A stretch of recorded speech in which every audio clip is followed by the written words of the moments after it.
Hello and welcome to this edition of the Rockies Now Podcast. We are affiliated with Elevated Pulse Sports. Thank you so much for coming on in and watching this Rockies podcast. My name is Steven, along with Sarah. Sarah, how was your Memorial Day weekend? And did you eat any hot dogs and watch baseball? I watched a lot of baseball. No hot Okay. dogs, but a No lot of hot dogs. baseball. Okay. A lot Okay. of baseball going on. So that was good. Cool, cool. Did you? I don't know if you saw that Instagram reel that MLB posted of those couple, like they were on a date night, obviously with the hot dogs. I don't know if you saw that. Yeah. Okay, yeah, you Yeah, did. I Yeah. did. Anyways, it was a fun weekend for me. Obviously, I've been kind of busy, but was able to sit down and watch some baseball a little bit. Obviously, we'll talk about the Dodgers series here in just a minute. But Sarah, like today, we've been seeing across baseball and all these different posts from the MLBPA and MLB itself talking about the CBA negotiations, which is something that we've been kind of dreading to talk about just because we kind of know what's going to happen, the result of it. But there's been, I've talked about it before. I feel like there might be some optimism, but now it just feels like our hopes are back in the gutter. Um, Sarah, why don't you talk about some of the proposals that have been sent out, and we'll talk about our opinions after we hear about that. Yeah, this was, we got first proposals from each side this week. And I knew as soon as I saw the players' proposal, really, I like it. I don't think it's a terrible idea, which we'll get into that part a little bit more later. But um, here's kind of the basics of what's going on with the players' proposal. Small market teams would be forced to spend more or get penalized, so they have to spend a minimum of 150 million.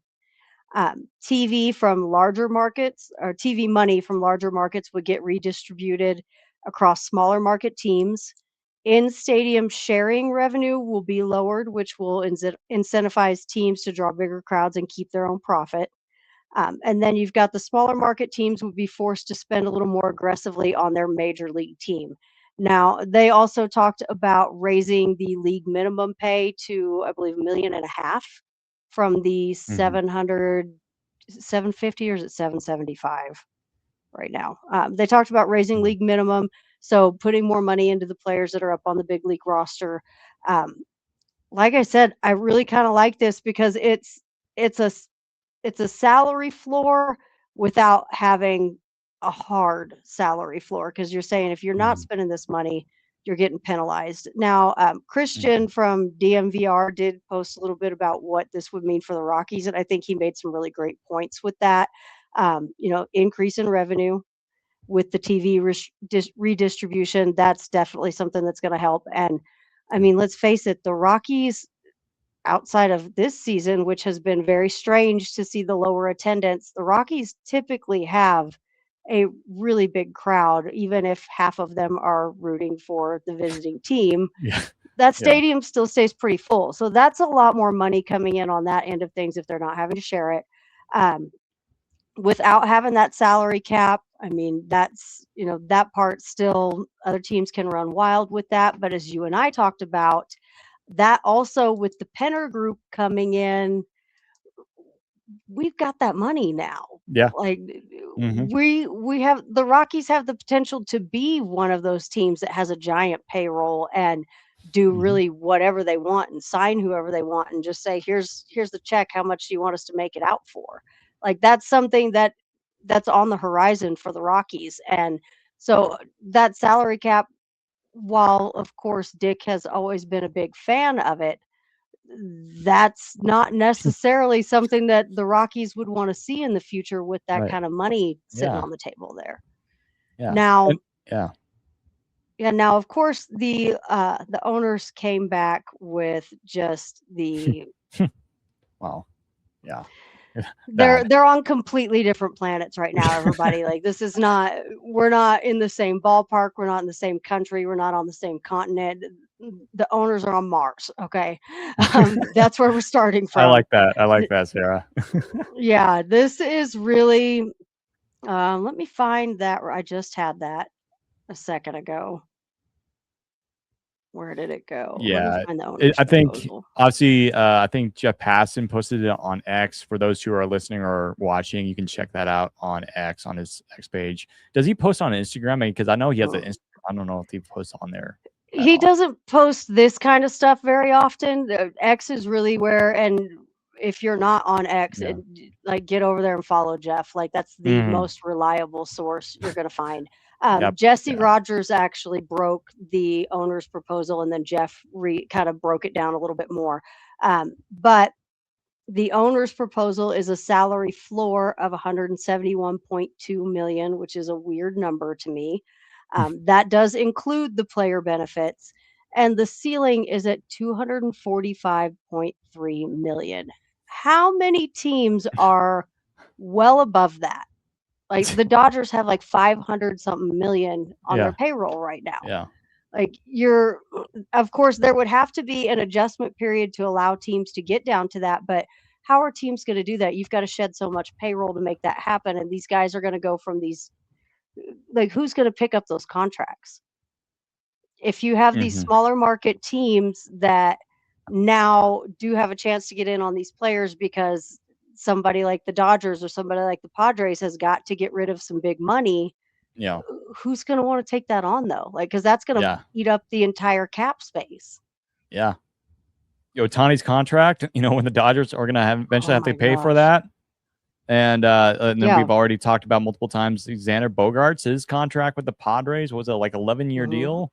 Like all these deferrals, like eventually I think, we can agree that eventually the Dodgers are going to have to pay a buttload of money. Obviously now because again, the deferrals, but like the Dodgers could be in the future, could be maybe in trouble, which sounds good as a Rockies fan, but yeah, we don't mind that. Yeah, we don't mind that. Yeah, absolutely not. Because they've got Freddie Freeman has a big deferral on his.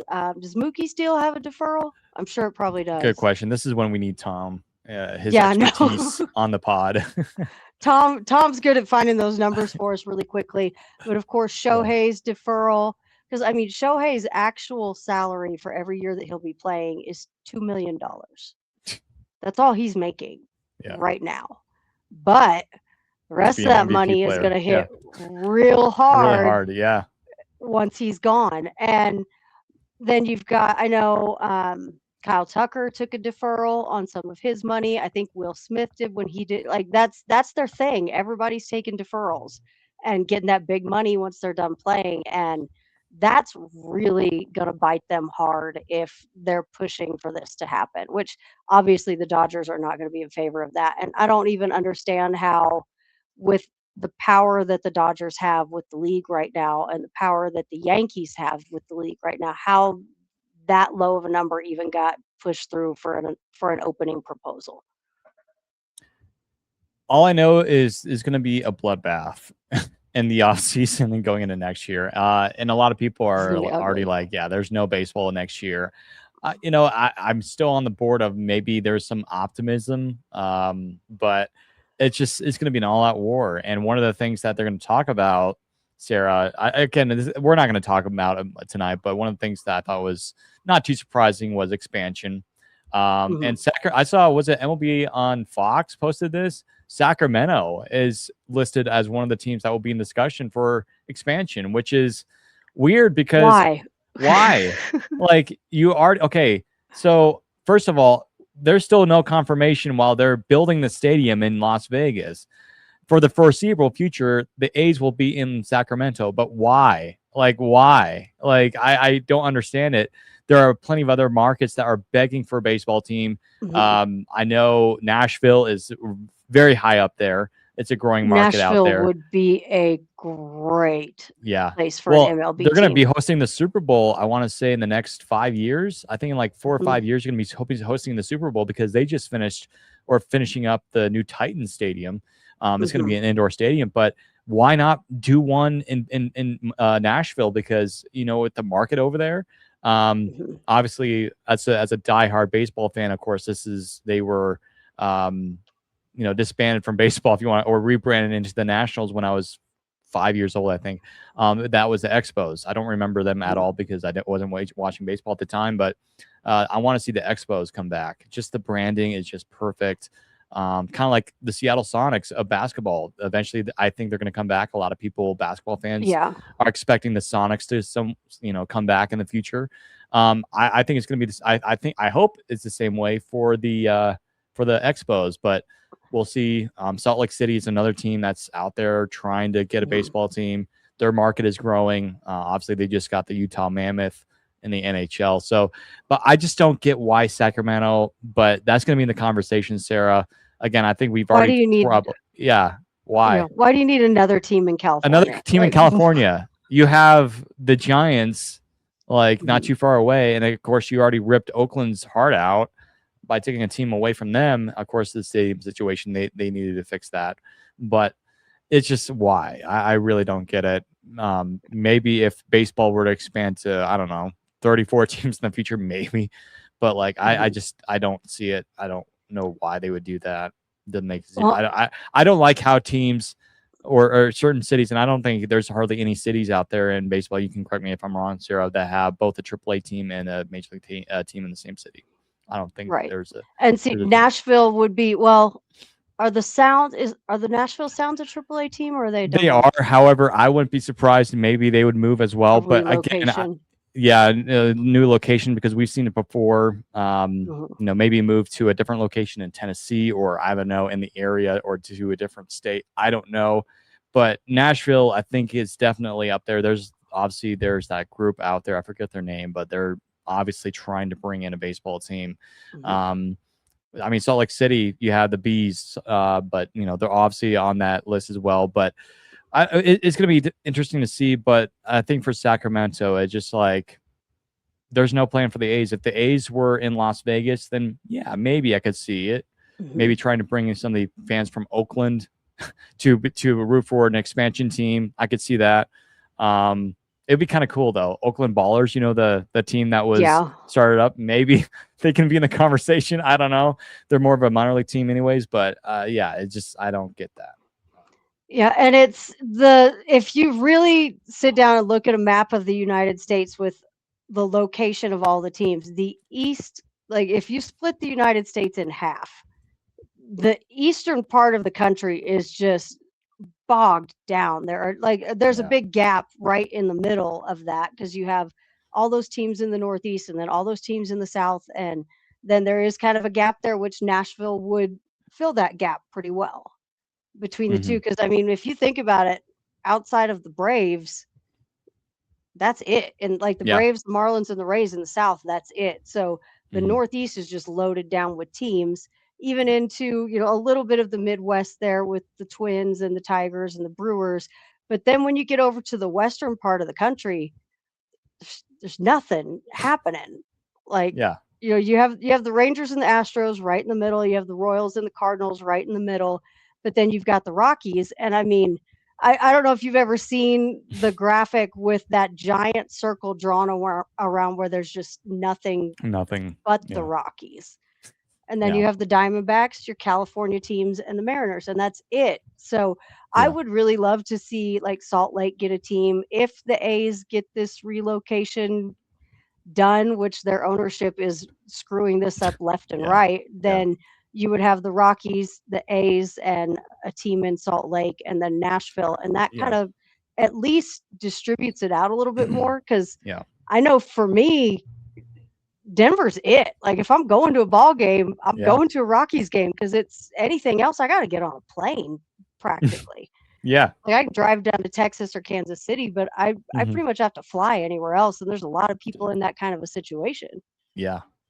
And again, I've said it before on this podcast, but I think it'd be really cool, like you said, if Salt Lake City had a baseball team so that the Rockies could have a Rocky Mountain rival, kind of like with the NHL.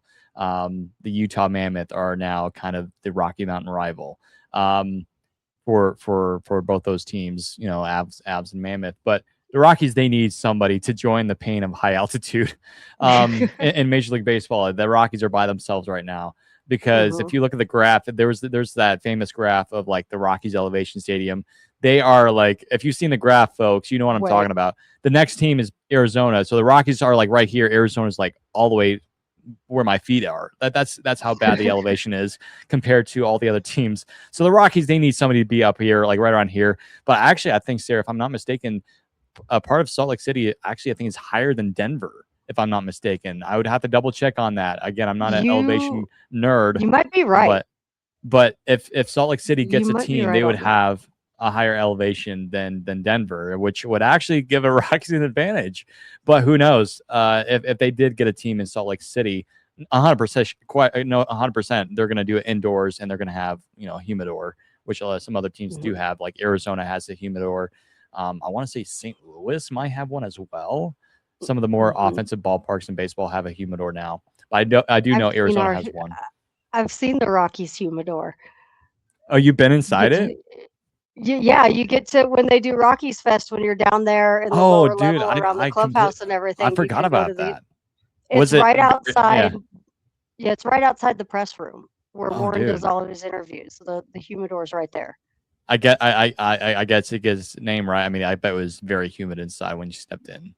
They don't let you like go in, but actually, you can see in there and look around. Like you can look around from the door, but I didn't go in it. But I'm sure it's probably nasty in there.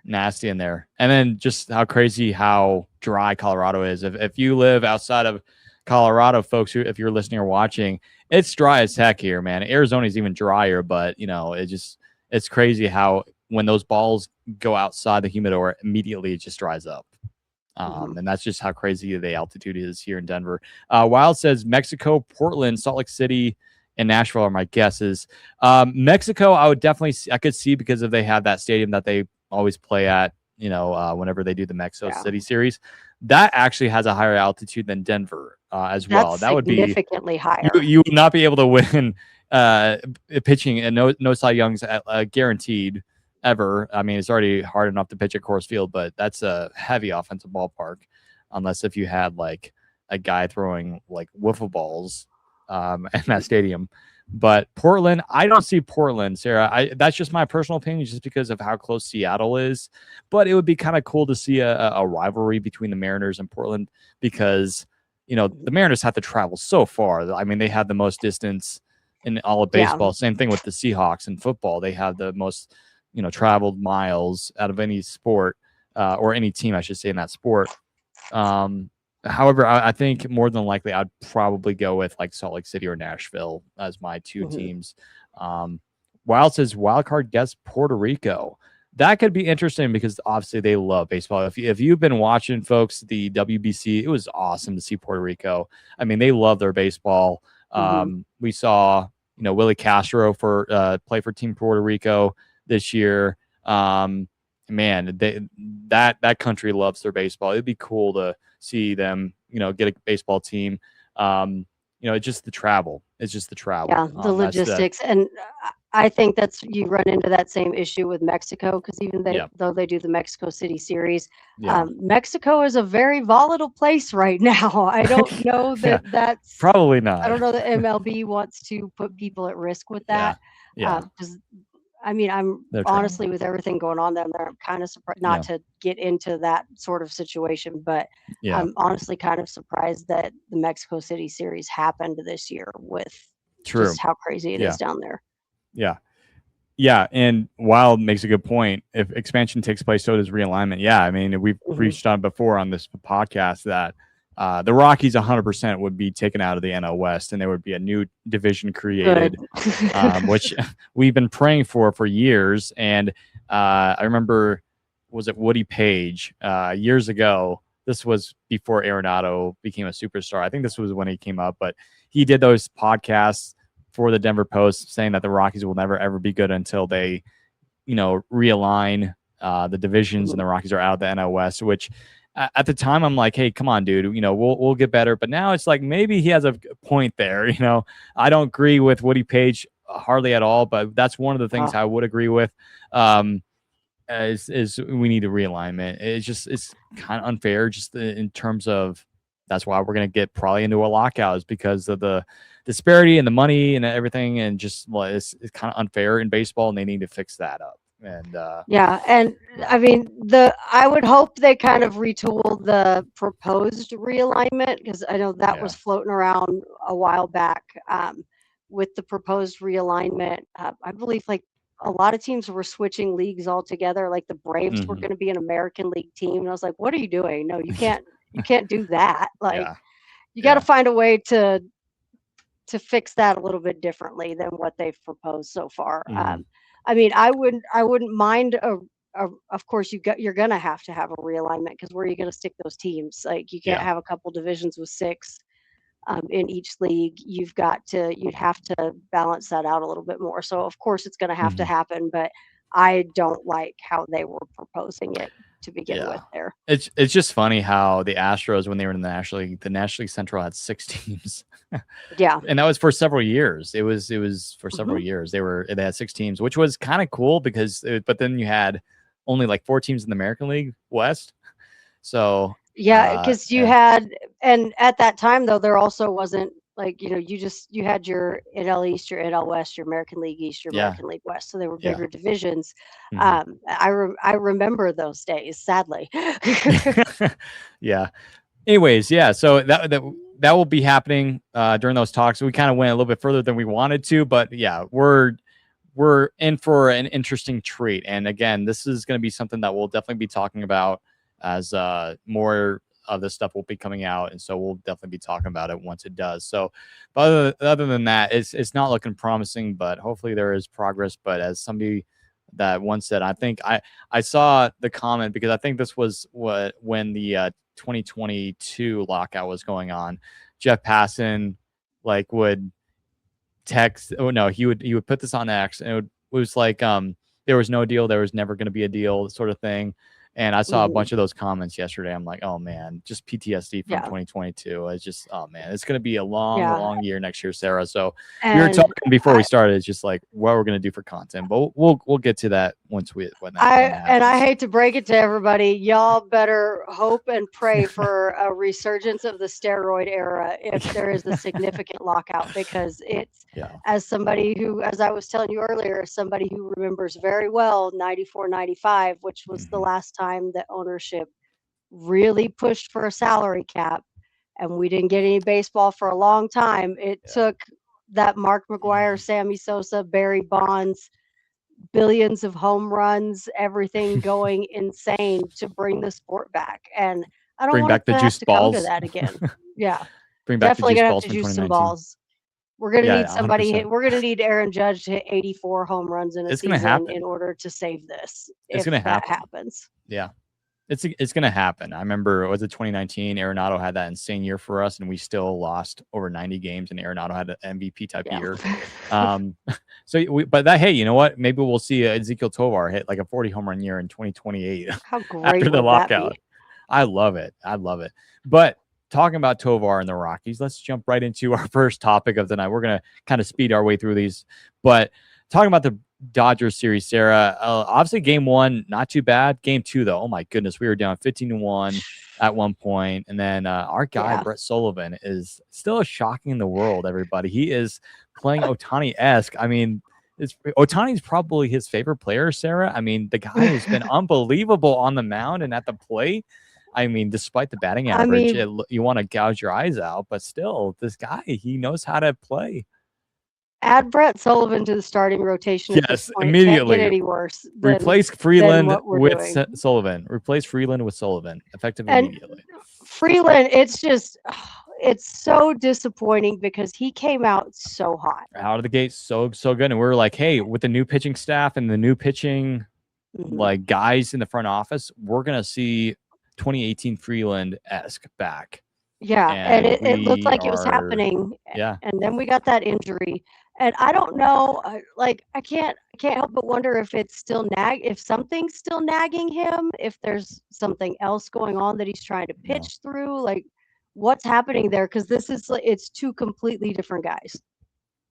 Yeah, I mean, I think he's pitching through an injury and he's just not saying anything, and we said it before we went live. Like the Rockies, I feel like every single game have been pitching a bullpen game, like literally. Like we saw Zach Agnos last week pitch really well. He pitched, was it 6 innings? Great. He was awesome. I'm like, dude, we need more of that. But at the same time, though, his arm is completely gone for the rest of the week. I'm like, this is how bad it is. And it's not that, everybody is pitching horribly. There's some decent arms in our bullpen that are pitching great. The problem is how much they're pitching. That's the issue, Sarah. And this is one thing that we talked about over the last few weeks, and we're starting to see it.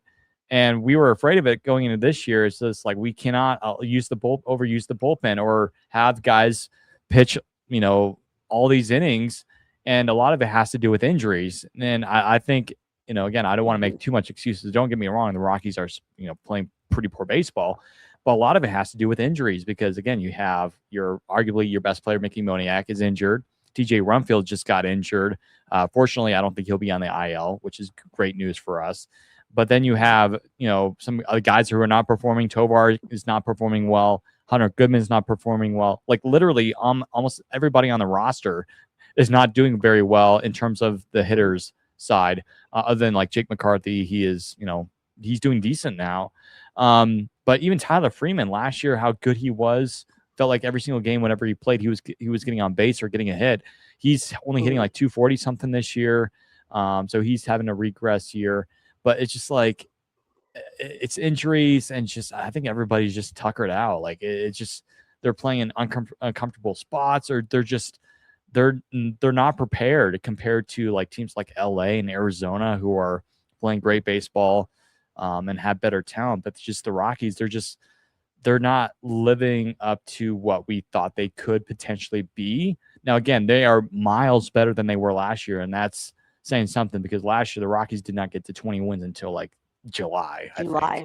Early July, right before the the All-Star break. But you just see a team that's tired and exhausted. And it's been so frustrating because there's been so many times where you're going into the late innings with a lead and these bullpen arms that are just, you can tell exhausted. They're just smoked. Like they're worn out and they're blowing it every single time. And it's just like, it's gotten to the point where the bullpen comes in and I'm like, I have to turn this off for a little bit because if I watch the lead slip away when it just when there's no reason for it to happen, I am going to lose my mind. So I've been missing the last couple. I've missed all but one of Brett Sullivan's pitching appearances because I'm just like, I can't watch this bullpen blow it. And then when I see that it's that bad, I'm like, let's see if they've put Sullivan up on the mound yet. And there he is. And it's like, this is the highlight of the game. And normally,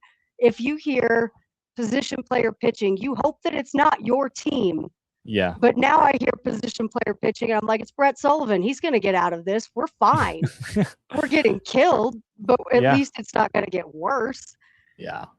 Yeah, game 2 was awful, and then I saw we had scored up to 6 runs. I'm like, hey, that makes it less worse, but still 15 runs is just horrible. I think the Dodgers scored in every single inning.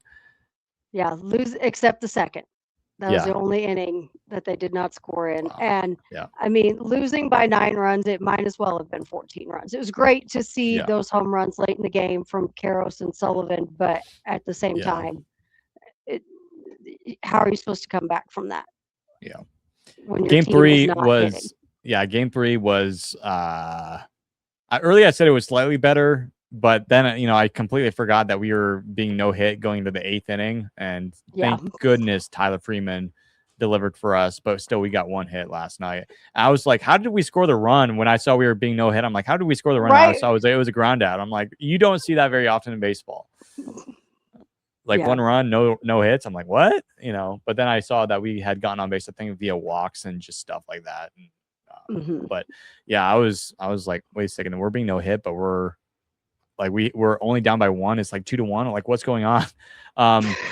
It's just, I'm thankful that we weren't no hit. I'll just say that. And I'm like, considering this year and everything, how bad everybody's doing in terms of the offense, it's like nobody's really stepping up to the plate, minus maybe Tovar, who's kind of heating up a little bit, which Wild says here in the comments, and Mickey, but he's hurt. And then you had Jake McCarthy, but it's just like the Rockies don't have any really all-stars that are healthy right now on the lineup. So it's just like, yeah, we're probably gonna get no hit tonight, but it's just it's kind of normal considering. But yeah, it was bad. But at least the Rockies are out of LA. It's just like every single time we just get killed over there. Yeah. And now we have Quintana going to the 60-day IL. Ah, great. And I just have to say, these last couple of weeks, every time our intro rolls and Chase Dolander is the first thing I see, it breaks my heart because we have no timetable on him. Yeah. And I'm just like, I can't. I'm afraid that they're gonna probably. I hate saying this, Sarah, but I'm afraid that we're gonna see a news graphic in the next few days saying that they're gonna shut Chase for the rest of the year, because I feel like they did that. Now they did that a few years ago with somebody. I forget who it was. Was it? No, it was. Was it? I don't think it was Halverson. Was it Halverson? Because they shut somebody down for the rest of the year, and we were like, oh, maybe he can come back, but then they shut him down for the rest of the year. Obviously, it was like August. When did Chase go back down again? Because they sent him down, they brought him up, and then he hurt his leg. Like he got hurt towards the end of the season. It was something really weird. Like he did something to his leg. Oh yeah. I think it might have been last year. Was it Chase that got shut down? I think it was last year. I think it was last year, if I'm not mistaken. But then I remember one year, it was like 2021, when Austin Gomber was like so good, and he was called I forget his nickname. It's been a while, but Blake Street Gomber. That's right. Or Blake Street Gomber. Yeah. But I remember Gomber had such a great year, and then going into August, the Rockies just shut him down because he had an injury. I forget what it was, but yeah, I'm just afraid that will be the case for Chase, but I'm hoping, fingers crossed, that won't happen. But it's just like this rotation. It's been through the gutter. Yeah. But yeah, no, he's been through the gutter. Yeah. And especially when you consider Lorenzen's performance and not being able to figure it out. Like I told you earlier, thank God he's self-aware of that, because it's terrible. He has the worst ERA in baseball. He knows it, and he's willing to, and he's sitting there himself, and he's going, I have to figure it out right now. Please do, because you're about to be out of a job. And then what are we going to do? We have 3 starting pitchers. Not even that, because we're down to Freeland and Sugano. Feltner is on a rehab assignment, so we might get Feltner back, but we're down to 2 guys. Opening day rotation left. That's all we've got. If Michael Lorenzen it doesn't figure it out. And I mean, thankfully, Zach stepped into that role the other day and did great. Tanner Gordon, and this was what I had said about him, I don't think he's made for that relief pitcher role, because that disruption to your preparation process as a starter wasn't working for him, because he came out and he pitched great the other night in a starting role. Yeah. I just feel like for Tanner, that's his role. Like you said, he's had multiple starts last year. He had a really good start against the Yankees at Coors Field this year. Had the phenomenal start against the Dodgers. Just the offense really couldn't help him out. But yeah, it's just we were talking about this earlier. Who's one guy that's actually doing pretty well? That's Senzatela. That's still doing well. And who would have thought that he's actually pitching better than Michael Lorenzen, and in the conversation of potentially representing the Rockies in the All-Star game. And here we were talking about him at the start of the year. I'm like, he's probably going to be out of a job by like June or July. He's going to get DFA'd, and Senzatela was not looking pretty good in spring training either. So it's just like, ugh. Okay, and he is the only guy that I'm like, your job is safe. Like, you're fine. You don't have to worry about anything. And now again, it's funny because now we're in the conversation of the Rockies potentially finding trades like suitors for him. I'm like, who would have thought for Senzatela? I don't want them to do that, because then who do we have? We have nobody. We have nobody. We don't have Senza. We have nothing right now. And I've seen, of course, the conversation floats around a lot, like, oh, they should make him a starter again. No, do not. This is his role. He is thriving in this position. Leave him where he's at. And Warren has said he's not even in consideration to be a starter at this point because of how he's performing. But every time I see somebody say that, I'm just like, no, what are you doing? What are you thinking? No, he is perfect right where he's at. Yeah. Keep him there. Wild says we see Lorenzen tomorrow night versus Webb. Oh boy. Webb though, he's the only guy I'm concerned about. And we'll talk about that in our next segment. So yeah. I'm a little bit worried for the Webb game, just because I feel like Webb has not been what he has been in the past, though, yeah, so that's good that's for us. good. But it's just, again, you always see one guy where he's having a horrible year and he's pitching against the Rockies, like, hey, we're gonna have finally a good game, and then he throws like 7 shutout innings against us and only like 2 hits allowed. And so I'm kind of prepping myself, Sarah, for that, but I'm hoping that doesn't happen. So with some injuries, we'll just notice, mention one or two injuries. So obviously heading into this Dodgers series, we saw, I believe was it game 2 or game 1 where Rumfield got hit in the hand.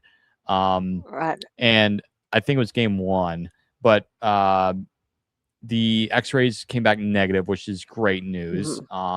You just hope that he won't have to worry about, again, the IL stint, going on the 10-day IL, because then you would have to pretty much, would you have to call up somebody else as well from Albuquerque? I think you do. I think you have to, because you've got Castro and Julian, but how much longer can we ride on Julian? And it broke my heart to see it, but he's sitting at over his last 34 plate appearances right now. And the only player in Rockies history who has ever had a longer stretch than that is Ryan McMahon last year. Ooh. Yeah. Not numbers that you want to see. Yeah. And I mean, you've seen guys like Cal Raleigh has had a terrible year in comparison, and was like, I think he went 0 for 38 at one point in time. So it could be turned around, but you can't plug him back into that leadoff spot and hope he figures it out. You've got him in the 9 hole, but you're running out of options, because you've got Beck on the IL, you've got Doyle on the IL. Now and Mickey is on the IL. You've got the outfield stretch so thin that Troy Johnston is in left field every night. And I'm sorry, I love his bat. He's not the strongest outfielder. His play in the outfield has not been terrific. Like, I would rather really that maybe you bring a Zach Bean up into that spot, because he has had a tremendous month in Albuquerque. And I know Albuquerque is not Denver, but even defensively, he's been amazing down there over the last month or so. Or we've talked several times about how Charlie Condon's not getting a call until there's an everyday spot available. Well, he did go through that slump. He is settling back in now and heating back up a little bit.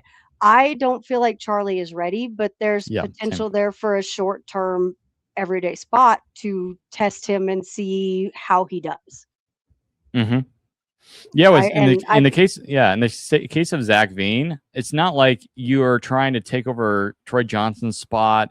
It's really the outfield's up for grabs. Like, hey, if you play well, you got it. Where last year, it's just like Beck was already solid in there, Doyle was already solid in his position, and then who was at right field. I mean, obviously Moniak was kind of on the bench, but there for a little bit they were platooning. Because didn't we? Was it last year that we had Nick Martini at the beginning of the year? Yeah. So there at the very beginning of the season, they were platooning Bouchard and Martini in right field. And then after they got rid of Martini, it became more Mickey, Sean, and Tyler. And then Sean got sit down after Bud was let go. And after that, it was Mickey and Tyler in right. And I mean, they're both great players, but Mickey's hurt. Hopefully that ankle sprain, because sometimes an ankle sprain can be a little bit tricky, depending on how severe that was. He could, we could get him back pretty soon. We could not have him back for a little while, but you do also have first base open if you bring a Zach Veen, or I know Cole Carrick's gotten limited outfield time, but if you did give one of those guys a shot, you do have first base open to put Troy there, which I think is a much better utilization of him than the outfield is. I know he can play anywhere, but I feel like he's a much better fit in the infield than he has been in the outfield so far. Yeah. I saw a comment on our Instagram. I think it was Lux, wondering why we had 2 backup catchers on the roster.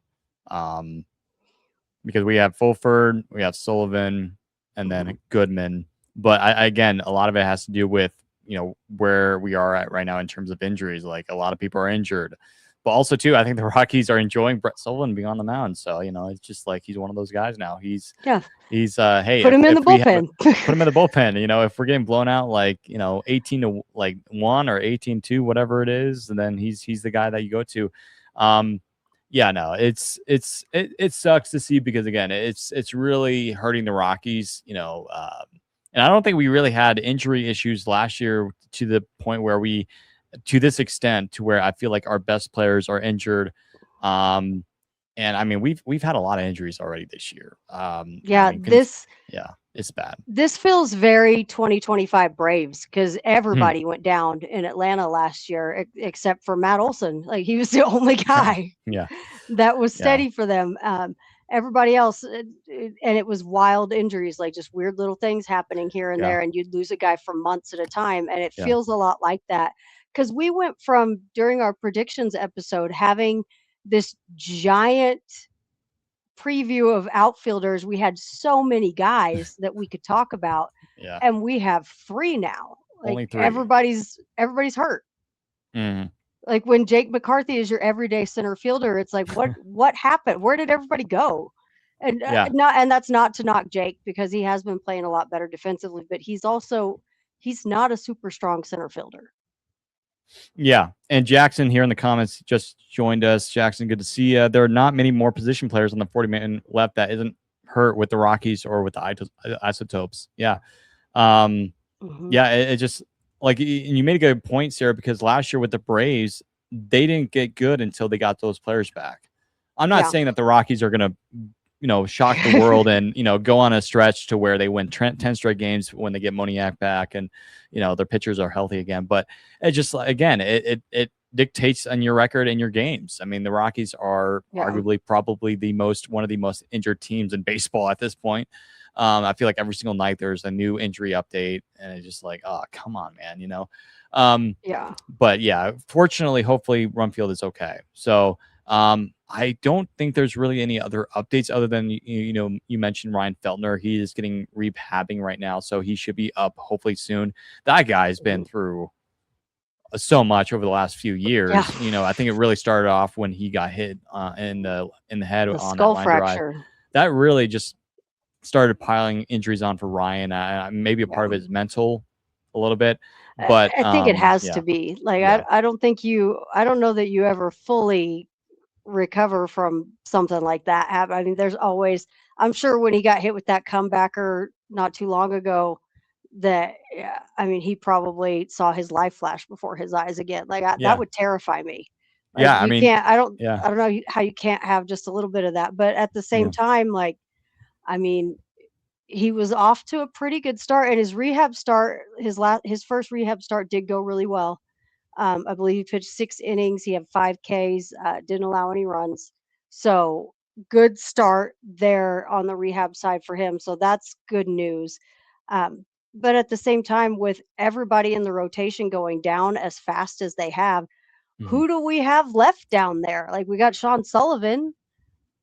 I think that's it. Yeah. I wouldn't say, I think you're right. But like there are players that you just can't really bring up yet because they're just not ready. And I think Sean Sullivan, this is really his first like 2 months in AAA, and you just don't want to call him up to a point and just like, here's the big leagues. You're playing the Dodgers tonight, or the Braves tonight, or the Yankees. Here you go. Well, and I guess you do have Gabriel Hughes as well, but I really haven't kept. But the Isotopes at the same time, the Isotopes are hot in the PCA. I mean, they're close to a playoff position. Which they're killing it down there.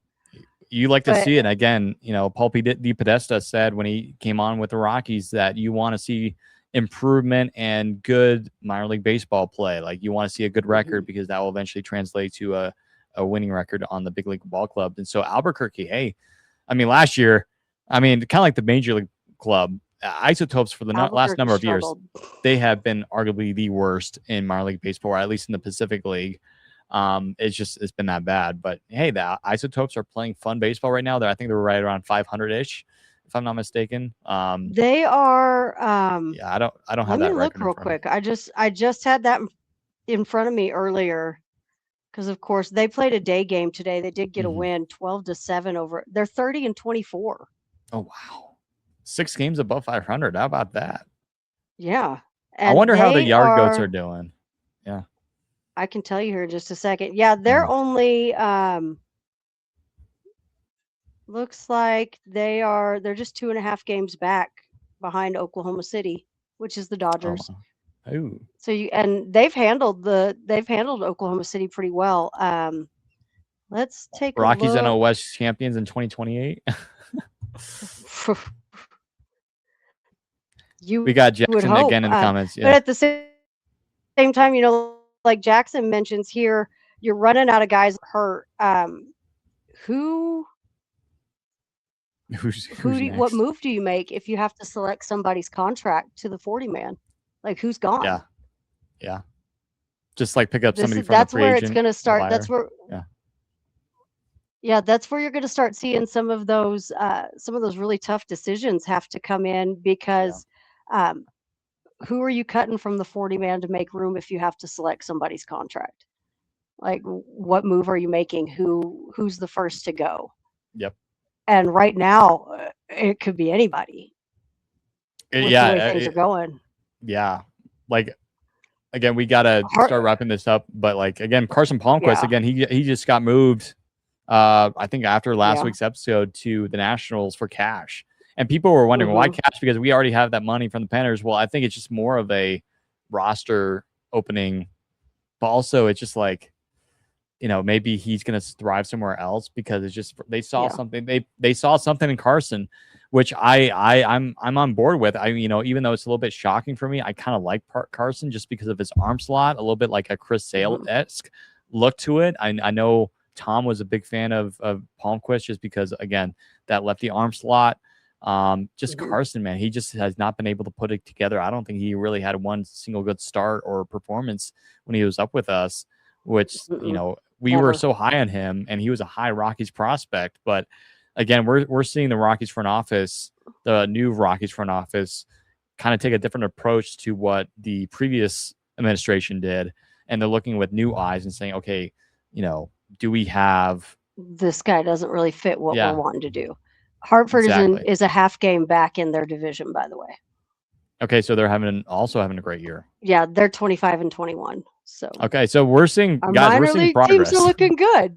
They're on the up. They're on the up compared to last year, where I think Hartford might have been decent last year. They were like around 500-ish, but I think that was it. I think all of our other minor league teams were rather poor. Also, injury news updates. I did want to mention this, even though it's not necessarily related to the Rock. Well, it is, but it's not on the Major League Ball Club. Ethan Holiday is on the IL, which sucks because it's just like, and now it's affecting our minor leagues. But no, Ethan, I don't think it was super serious though. I think it was just more of a, I think personally, I forget, it was a minor injury. I forget what it was, but I just think it's just, you want to take care of Ethan, just take care of him. Like he was doing phenomenally well this year. And he moved up in the rankings for the top 100 prospects, which we forgot to post that on our Instagram, but maybe we'll try and do that before the draft comes up. We'll do like a minor league post or something. So stay tuned for that. But yeah, so it just, I think we're going to start seeing some stuff. And we are, I mean, really, in some ways for the Rockies, the trade deadline's already started with Carson Palmquist moving. So now it's just like, okay, who's the next guy that's going to get either moved or just DFA'd? To address Jackson's question about McCade Brown, he is on the 60-day IL now. I feel bad for the guy because I remember when he drafted, I was high on him, but just like the guy just can't stay healthy. Kind of like, unfortunately, Jackson Cox. Jackson Cox is another guy that I was high on. And again, he's been healthy this year so far, but Jackson Cox, dude, like every year, it's just like, you see he has, an elbow injury or a shoulder injury. He's down for like 30 or 60 days. It's just like, man, something that you don't want to see. Yeah. But yeah, no, it's just injuries. That's been the word for the Rockies this year. More than anything else, really. I mean, and that's really, again, it's affecting the team play. It's not that because again, when because when the Rockies were healthy, Sarah, I mean, just a few weeks ago, the Rockies were, when we exciting. It was exciting. We swept the Mets and we were only like 3 games back of 500 and we were in, going the month of May. I'm like, oh my gosh, like the Rockies are going to actually, maybe get to, 70 wins this year. Now it's back to, okay, we're probably going to lose another 100 games this year. Maybe not as much as last year, but now it's back on the table. And I mean, yeah, let's just get to 99. Let's just get to 99. Focus on 98 or 99. But now, Sarah, we're back at rock bottom. But fortunately, though, there are a bunch of other teams that are kind of hanging around with us. You got the Angels, who had a 500 to start. It wasn't like we were super shocked anyway. It's just like we kind of knew that they were probably going to fall back to earth. The Rangers are in there. The Red Sox are also in that conversation. They're not looking too hot either. So a bunch of the Tigers, dude, what happened? Like, oh my goodness. They're only, if the Rockies can win one game, they've got a better record than the Tigers again. Like, what happened there? Oh my goodness. And now man, and I was super high on the Tigers. I had them winning the division, Sarah. Like, my prediction there is not looking too hot, but at least the Rockies are not in the basement alone. Let's per se. And hey, if the Rockies, as we jump into the last segment here, against the Giants and the Angels series coming up, the Rockies have a chance there. And I said this, despite I know Webb is pitching, I think game 1, I have a feeling that the Rockies might actually have a decent, my prediction is the Rockies are actually going to have a good homestand. The Angels are playing pretty horribly right now.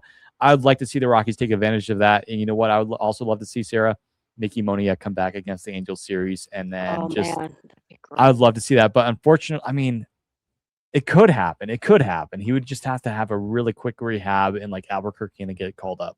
I could see it happening, maybe in like the last game or two. And with the 10-day, he wouldn't necessarily need a rehab start, really. Yeah. He could just come straight back. That's something we could potentially see there, but I would love to see it. I really think, because the Giants, and I called this in our predictions episode, the Giants are not having a good season. This adjustment to Tony Vitello it's been a lot harder on them than what even I really expected to see, because I thought the Diamondbacks were going to be the worst team in the division, and it's outside of the Rockies, it's the Giants. Yeah. And so this is really what I thought I would see from them. And as I said earlier, Webb has not been what he has been in previous seasons. Robbie Ray has not been this season what he's been in previous seasons.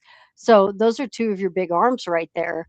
I feel like if our bullpen doesn't screw can avoid a meltdown, that there's a chance that the Rockies could walk out of both of these series with some wins there. And that would be, that's the morale boost they would need, especially with all the injuries and everything else. It's needed. They need to win these games. Yeah. And again, like, I see a lot of potential where the Rockies can get back to maybe to where kind of they were a few weeks ago before they just completely fell apart. But again, you just hope that Lorenzen can find his stuff. Again, 7.21 ERA is not going to cut it. Kyle Freeland pitching in the ERA over 8. That's even worse. You think that Lorenzen's been bad? Well, Freeland had a really good start, but it just shows you how bad Freeland's been over the last few weeks. Freeland's been pretty bad, but I'm trying to see here. I'm trying to see if I can pull up the schedule here. I think it's 3 games are they in San Francisco or are they in Denver? No, they're in Denver. Okay, so which that will give the Rockies an advantage. Then they head back on the road to Angels Stadium, which I'm not too concerned about. No offense to Angels fans, but you guys don't fill up that stadium that well. So I think, Sarah, so you have a 3-game series against the Giants and 3-game series against the Angels, and you have do you have a day off? They do? No, they don't. I was looking at it, but they have a day off today. So the Rockies are not playing tonight, which is good for us, because I was thinking about it before my show. I'm like, I need to put out the lineup tonight, or like post the lineup on our story. But yeah, I could see, Sarah, the Rockies going. I'm gonna be a little bit bold here. I'm gonna go the Rockies going 5-1 over the next 6 games. Okay. I'm gonna go Rockies 5-1 here, and then you go. Who are they sweeping? Are they sweeping the Giants or are they sweeping the Angels? They're sweeping the Angels in okay. LA. I see a sweep in LA. I feel like the Rockies, last time they went there, they won the series. I think that when they went there was, I want to say 20. Was it 23? Would have been, because they alternate years, so they would have been in Anaheim in 24. Okay. because I mean, no, yeah, last you're year right. they I think, played, yeah, yeah, yeah, last year they played the 24. Angels for the last home series of the You're season right. Yeah. Yeah. So because they it's lost the 24. only Yeah. game that I went to in that series. Yeah. Well, okay. I just remembered because I remember Jay Cave, Rockies legend, hit a home run off of Hunter Strickland in LA against the Angels. That was in 2024. So you're right. I think we won that series, if I'm not mistaken. That was right after the trade deadline. I think I we think won that series. I I think we think did. so, and because they won the series last year too. Mm-hmm. They just didn't win the one. But I did get to Yeah. see Mike Trout hit his 400th Oh, career yeah. home run, so Yeah. I'm fine with that. But That's one guy I'm worried about. And um, I think Trout is having a great year. yeah, And so that's one guy which I I'm love worried that for about. him. Yeah, which is, I mean, as a Rockies fan or any baseball fan in general, you want to see Mike Trout good. It's just that the guy kind of scares me whenever we play the Rockies or whenever they play the Rockies. But yeah, but I'm gonna go with the sweep in LA. I feel like the Rockies are gonna win the series against the Giants at Coors 2 out of 3 games, and then they'll sweep the Angels. And then of course we'll talk about the next series once we get to next week's episode. That'll be next Thursday, and that'll be the Brewer series, and they'll have a little National League Central homestand. But yeah, Wild already ahead of me, so it's 3 at home versus San Fran, then 3 on the road versus the Angels. But yeah, Sarah, what are your predictions? Like, I'm gonna go a 5-1 record over the next week. I like it. I can get behind that, and I really hope that you're right about them taking 2 out of 3 from San Francisco because I am going to be up in Denver this weekend, Ooh. and I'm supposed to be. I'm going to see Morgan Wallen, but if something yeah. falls through there or anything like that, Yeah, weather I may happens end or up. whatever. Yeah, if the weather gets nasty or anything like that, we might try to catch a couple of the games of the Giant series because as a Vols fan, I do want to see Tony, even though I hate that he's with the Giants right now, but it would be cool to get to see him. So I'm hoping we'll make it to at least 1 or 2 games there because we'll be up in Denver all weekend. So try to catch a couple. Hopefully are the 2 games that you're predicting they will win. I'd be all about that. I think if they're going to lose one, it's probably going to be tomorrow night with Lorenzen on the mound. That would just be my thought. And have you noticed, like, I don't even know what order our rotation is in anymore with everything that's happened. It's always changing. I need to look at it. It's So so again, far off. Lorenzen's pitching tomorrow, but I didn't even check game 2. I don't. Is it up already? I need to check. It might Pulling be. up game day.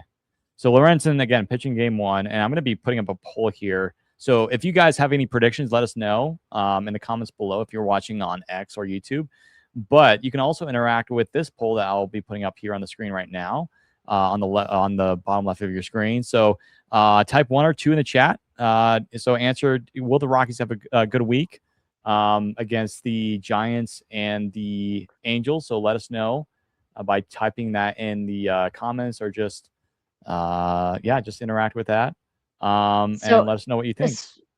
As far as the matchups go, of course, we've got Webb and Lorenzen tomorrow night. Saturday night, the Rockies have not announced their starting pitcher, but the Giants will have Hauser. Yeah. And then Sunday it will be Gordon and Ray, which I feel good about that. I do. Robbie Ray's got a 3-6 record and a 4.6 ERA, which is kind of unheard of for him. So I feel like that's probably a pretty good shot there. And I think, of course, Logan Webb's ERA is 5.06 right now. And I think Robbie Ray, again, it's Coors Field, but Robbie Ray, if I'm not mistaken, even when he was with Arizona for all those years, I think Colorado was also a place that he just hated to pitch in. And I think we've done pretty well against Robbie Ray at Coors Field. And again, it's a different lineup, obviously. I understand that. Less talented, but still, I mean, it's, the guy, he's eventually going to retire in the next couple of years. I mean, the guy's already graying like crazy. And he's grunting is getting louder by the year. So I'm thinking a really good series for the Rockies. The reason why the only game we'll probably lose will be the first game against Webb. I just have a feeling that he's going to do pretty well. Wild says we need another name for the rotation, maybe infirmary. Oh my goodness, man, it's funny, but it's not because it's true. Yeah, right. Yeah, it's true. But yeah, guys, if you think the Rockies are going to have a good week, before we head on out of here and say goodnight, why don't you type 1 or 2 in the chat if you think the Rockies are going to have a good week? Just let us know here in the comments below.